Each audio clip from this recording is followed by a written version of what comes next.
2023 through December 31st, 2024.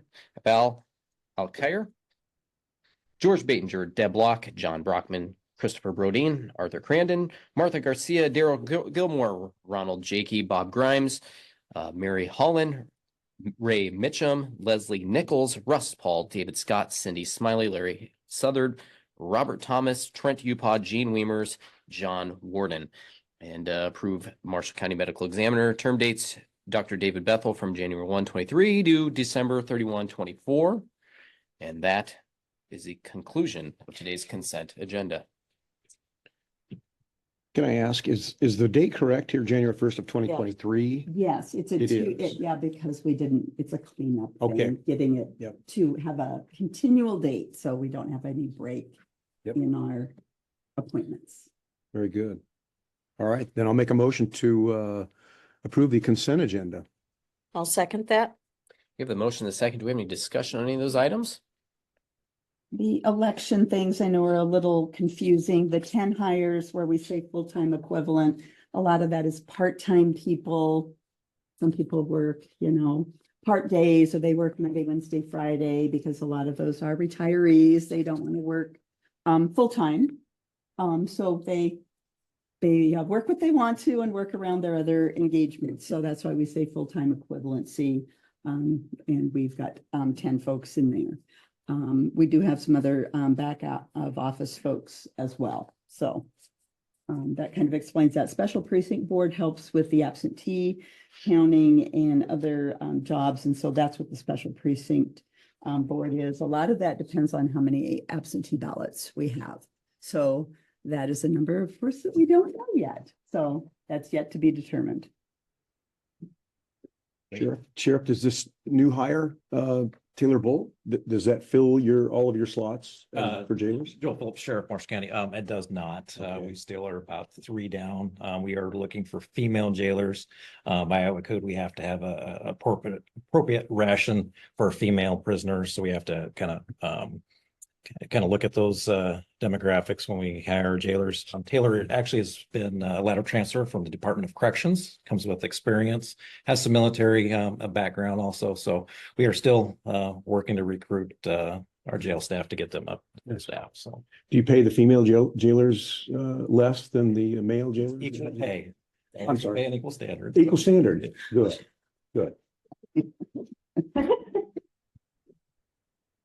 The 60s are done with, aren't they? Yeah. 60s are over with. I need to move on. I will miss you so much. No, you won't. Any other discussion? Roll call, please. Hibbs, Yes. Kyle, Yes. Solosik. Yes.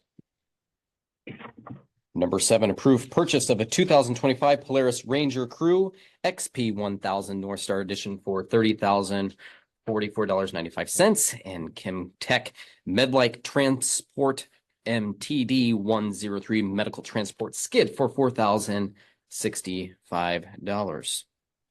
Joel Phillips again, Sheriff, Marshall County. We've had kind of a sequence of events. We're planning ahead for our next year's budget, 26. Our replacement UTV was on the equipment request for 2026. We did have a loss in a patrol vehicle, so we're able to move some funds around to some vehicles to get some longevity out of them. This is going to be budget neutral. It's not an increase in the budget. So we're trying to get ahead of things. With the med transport, again, this was in the planning stages. We've had 3 instances this last year where we had to use deputies use their own personal UTVs to get to some individuals, one on a bike path and a couple of them in our rural areas along our river. So it's just one of those things where trying to plan ahead. Hope we don't need stuff, but when it comes down to getting individuals in those particular instances where they're in particular areas, we need to get them out of there. And So we don't have anything now like this. We do have a 2012 Kubota, which is more like a glorified golf cart. And it was originally purchased when the buildings and grounds budget was underneath the sheriff's office or as a utility for buildings and grounds maintenance. So, and that's it's getting towards its end of life, especially with the size. It's basically a golf cart. So with the new innovations in the UTVs, obviously this will be able to be driven to our areas where we need them. The quote for the UTV, we do get a government and law enforcement discount, free upfitting on the accessories, but it does not include the turn signals, which we will have to have. So the quote will have to increase a little bit. So again, this will be a budget neutral. We're just trying to plan ahead and take advantage of some pricing. So Excellent. Thank you, Sheriff. Is there a motion to approve the purchase today? I'll make the motion that we approve the purchase of the 2025 Polaris Ranger Crew XP 1000 North Star Edition for $30,044.95 and a Kimtech Medlight Transport MTD 103 Medical Transport Skid for $4,065. I'll second. We have the motion and the second. Any further discussion on this item today? Roll call, please. Hibbs, Yes. Kyle, Yes. Coniston. Yes. Number 8, application and permit to work within Marshall County secondary roads right of way. Thank you for being here. Paul? Paul Phil, Marshall County Engineer. This permit is something that we didn't really have in place before. This is a new permit. It's not that we didn't have any work on right-of-way permits. Our driveway application was essentially a work on right-of-way permit, and like a tile crossing is another work on right-of-way permit. And at this time, I'm not going to require this permit to be applied for to do a driveway or a tile crossing. This is more for if a resident wants to alter the ditch on their frontage, or they want to, they want to excavate, or they want to make some changes to the lay of the land in front of on their property. And the biggest thing it does for us is this permit requires them to get liability insurance for their operation out there, and they have to provide proof and insurance to us and name us as additional insured when they're doing that. Just to kind of control a little bit of the risk involved with them being out in the roadway. It also requires them to use proper advanced signage to let a little bit of warning that there's work. There's a lot of places on rock roads where there just isn't sight distance for a work zone, especially if it's just a small short-term work zone. And the language of the permit and the requirements of the permit are all backed up by Iowa code. And I did include the code section on the back just to open the Iowa code or find a copy of the code online. And it mostly deals with obstructions. If we have a situation where someone makes a ditch that is essentially an obstruction, if it's a certain depth, if it's a certain, slope on the foreslope of the road, it can cause us problems, and something that we have to go back and fix. And this requires the person doing it to tell us what they're going to do before they do it. And when they are done, if they are not meeting the specifications that we agreed to, then they are given 20 days to make repair and make it correct. If they don't, we do it and charge them. So it kind of just lays out the process. And but the biggest thing is just liability control, and gives us some insurance backing on the work. So is it your department that's the enforcement for that? Yeah, I mean, I don't think in the code section there's really anything punitive. It's just if you do damage, you fix it, or you pay to get it fixed. And that, that can be a long process. So, I don't know that we would, ultimately you go to the place where you try to put it on somebody's taxes, but we know that's a long, expensive process that isn't really realistic for small claims, in my opinion. So.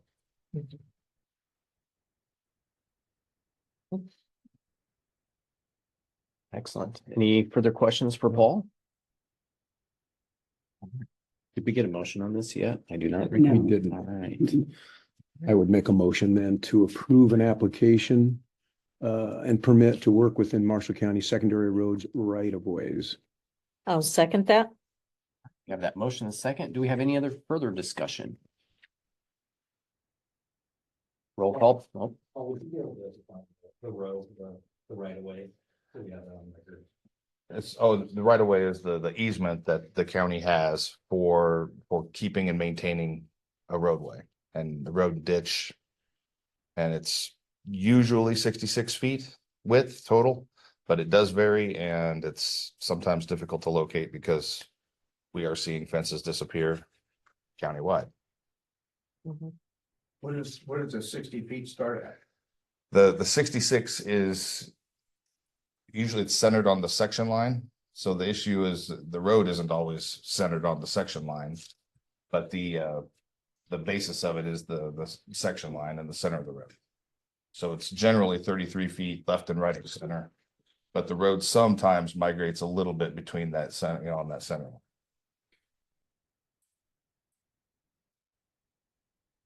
All right, any other questions, comments? All right. Roll call, please. Hibbs, Yes. Kyle, Yes. Solosik. Yes. All right, on to number 9, approval of general safety manual and fleet safety manual for Marshall County effective today, September 11th, 2024.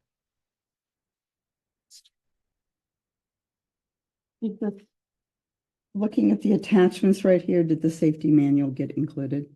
The general safety manual? I don't know. Look, I think No. it was the fleet safety side. Yeah, it's that I just, saw. it's just the fleet safety and the vehicle inspection form. Okay.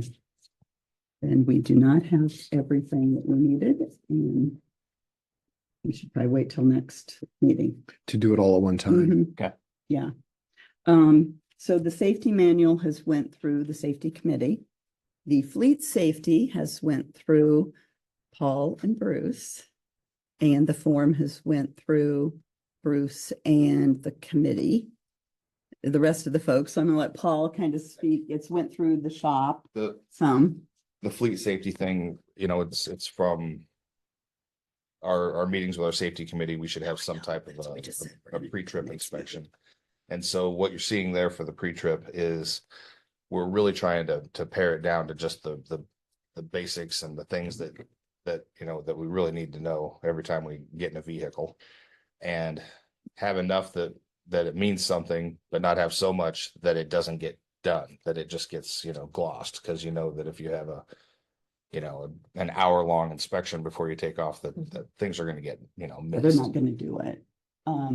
So we also tried to, the general safety manual tried to pare it down to what we were actually doing. And so we tried to make that update. There were some things that really sounded like we were a union shop.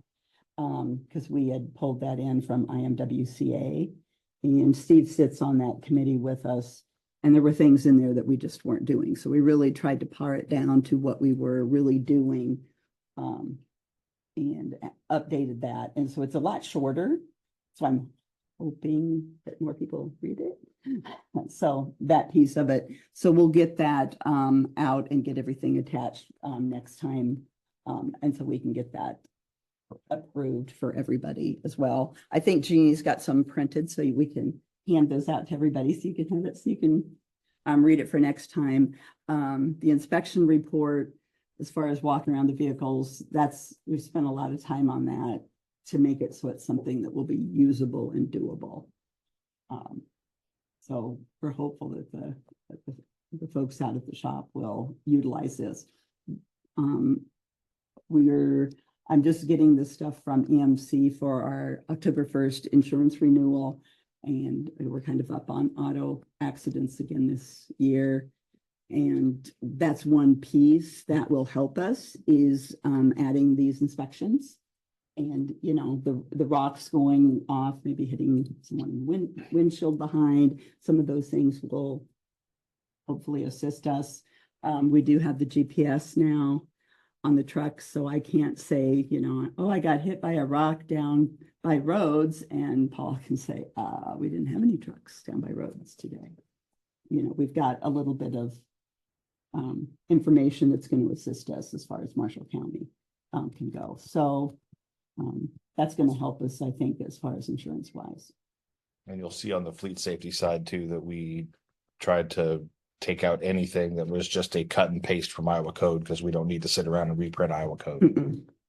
And then if Iowa code changes, we just go along with those changes. There's no reason to regurgitate that.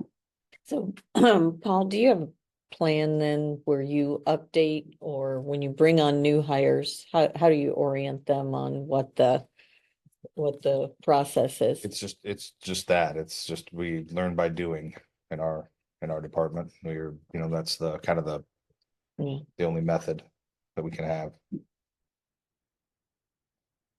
One of the big pieces was trying to get away for them not keeping the paper. A way to do it so they didn't have to do that. So that's kind of where they're trying to figure out how to not do that down there. So that's the part they're working on. All right, well, we'll kick that to the September 25th meeting for completion. I do. Good. All right, on to number 10, public forum, time set aside for the public to make comments on topics of county business other than those listed on this agenda. No action will be taken on any of these topics brought up in public forum. Just ask that you come up here to the microphone. Good morning, everyone. This is Kim Elder. Can you hear me? Yes. Yes. I just wanted to remind everybody that this is Preparedness Month. So September is Preparedness Month. We'll be working throughout the month to put on different events and remind everyone to be prepared, make their preparedness kit and their plans. And we'll have a kind of a wrap up for the end of the month. Won't be till November, but we'll do a preparedness class called our CERT class, basic training. And that is a preparedness class on the 2nd and 3rd. If anybody's interested, they can contact me. Excellent. Thank you, Kim. Go ahead, John. Fantastic. Well, good morning, Supervisors. John Hall, Marshalltown Area Chamber of Commerce. For those that are avid readers of the Times Republican, which I assume everybody is, you would have seen in the paper this morning the announcement of April McKibben joining our team as our new Marshall County Economic Development Director. We're ecstatic to have her on board. She is going to be reaching out to connect with all of you individually to continue to orient herself and familiarize herself with things that are happening throughout the county and throughout our rural communities. And we'll be getting out and connecting with our rural communities here in the coming weeks as we hit the ground running with this position. So we're excited for that. We'll have our first quarterly report coming at the end of this month with kind of the updates on where that progress is at, but really look for that to take off here in the following quarters and look forward to being in front of you more with more opportunities as we continue to navigate this work for our rural areas. So April, if you have anything, you're welcome to say hi. Good morning, April McKibben, Marshall County Economic Development Director. And I just want to thank everybody for the opportunity to provide these resources to our smaller communities so that we can build a connection within the community and identify growth and build on those relationships. So in the next 30 days, we are definitely going to do our research, make connections, and identify those strengths and barriers to build those relationships without the whole community. Good. Thank you so much. Awesome. Thank you. Congratulations. Thank you.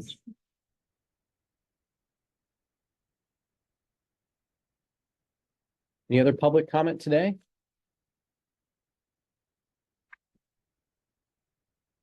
My name is Richard Naughton. I live on Weiss Garden Road, 1826 Weiss Garden. I originally called with a complaint to Steve and said, what's going on here? Because a whole bunch of our trees on our corner coming up to our house are dead. And there's one decent sized walnut tree that's dying. And are the dead trees going to be cleaned up? Because it looks pretty darn ugly. Can you address that, Paul? Yes. Yeah.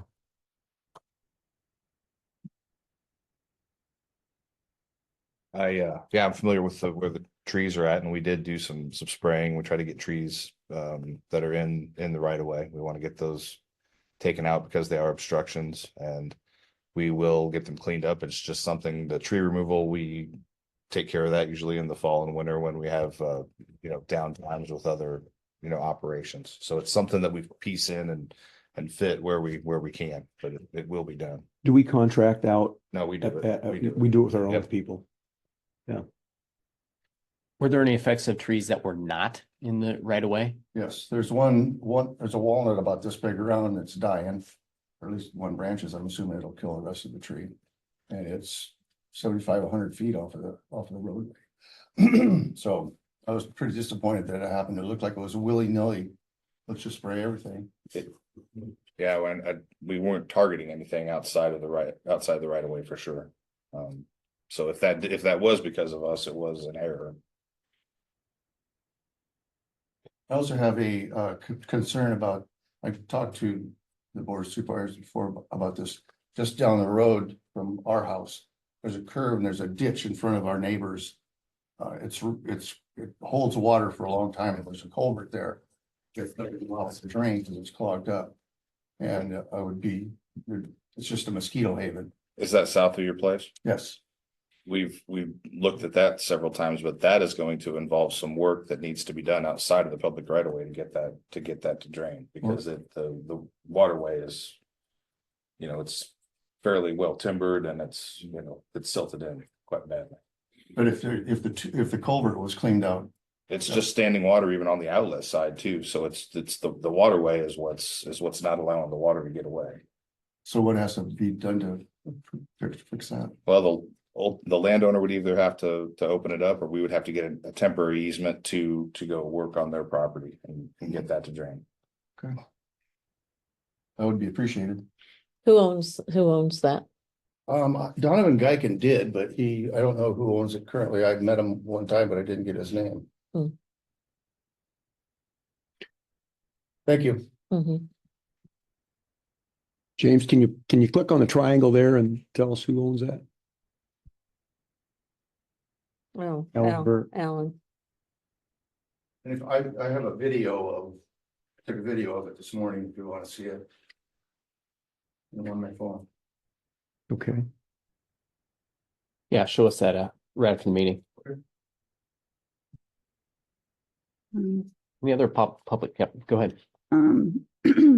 Nan Benson, and I just wanted to follow up on elections right now. We are still unable to prepare ballots because of the court case.